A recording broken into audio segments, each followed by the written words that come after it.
Apa penjelasan dari pihak lembaga peradilan terkait insiden pemukulan hakim Pengadilan Negeri Jakarta Pusat telah bergabung dari studio Metro TV Surabaya, Karo Hukum dan Humas Mahkamah Agung, Bapak Abdullah.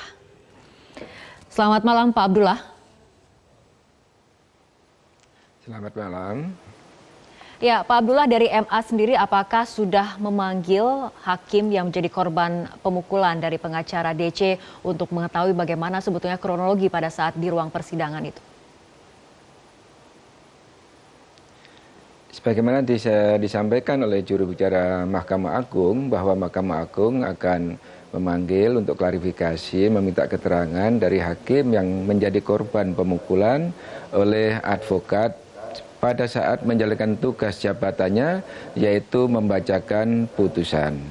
Tentunya pada saat menjalankan tugas membacakan putusan itu merupakan acara yang sangat sakral, di tempat yang sakral. Semua aparat yang terlibat dalam persidangan harus menghormati kesakralan dari persidangan itu sendiri.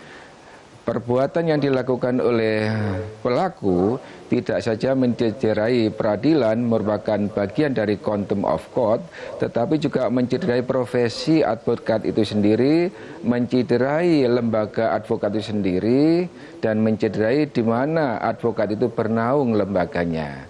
Yang lebih lagi juga mencederai kepercayaan pemberi kuasa maupun masyarakat.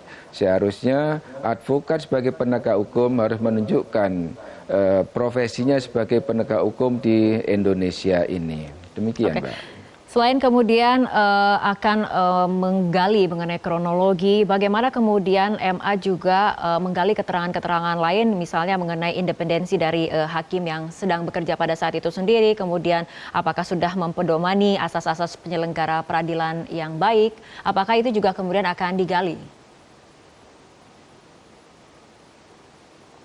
Semua informasi pasti akan diklarifikasi. Jadi tidak perlu khawatir bahwa Mahkamah Agung tetap menjamin kemandirian untuk memastikan bahwa majelis merupakan yang independen, tidak terkontaminasi, tidak terprovokasi, tidak diintervensi dari siapapun. Itulah prinsip kemandirian hakim pada saat menjalankan tugasnya. Jadi perlu diketahui bahwa hakim harus dipastikan menjalankan tugasnya secara independen. Oke, apabila kita lihat dari keterangan yang disampaikan oleh polisi sejauh ini dari hasil pemeriksaan, ini pengacara yang sudah kemudian menjadi tersangka kekerasan ini merasa kesal dan marah dengan putusan yang dibacakan karena tidak sesuai dengan harapan dari sang pengacara yang saat ini sudah dijadikan sebagai tersangka pemukulan. Bagaimana tanggapan dari MA? Advokat merupakan kuasa hukum, tentunya harus bertugas sebagaimana hukumnya, bukan mewakili kepentingannya. Ini yang harus ditekankan, bahwa kuasa hukum itu adalah menekankan pada aspek hukumnya. Menurut hukum acara, apabila para pihak ada yang belum puas dengan putusan hakim, dapat mengajukan upaya hukum secara langsung di persidangan, yaitu mengungkapkan pikir-pikir atau langsung menyatakan banding saat itu juga.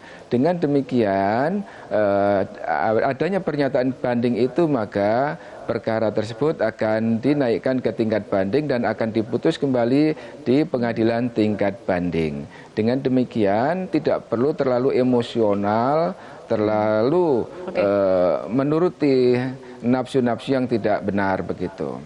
Oke, untuk kepastiannya kapan kemudian MA akan memanggil hakim yang menjadi korban pemukulan ini, Pak Abdullah?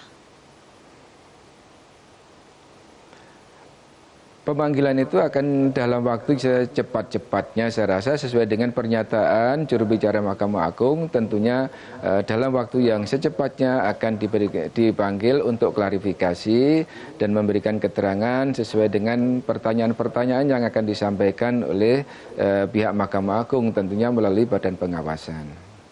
Oke, untuk koordinasi dengan pihak penegak hukum, kepolisian dalam hal ini seperti apa dari MA? Apabila terjadi seperti ini, semua sudah dilaporkan oleh aparat penegak hukum, khususnya kepolisian. Tentunya Mahkamah Agung juga tidak akan mencampuri tentang kinerja dari kepolisian selaku penyelidik maupun penyidik. Semua akan terpulang kepada independensi lembaga masing-masing. Dalam hal ini adalah Polres dari yang akan memeriksa baik menyelidiki maupun menyidik tindak pidana tersebut. Baik Bapak Abdullah, terima kasih telah berbincang bersama kami malam hari ini dalam Prime Time News.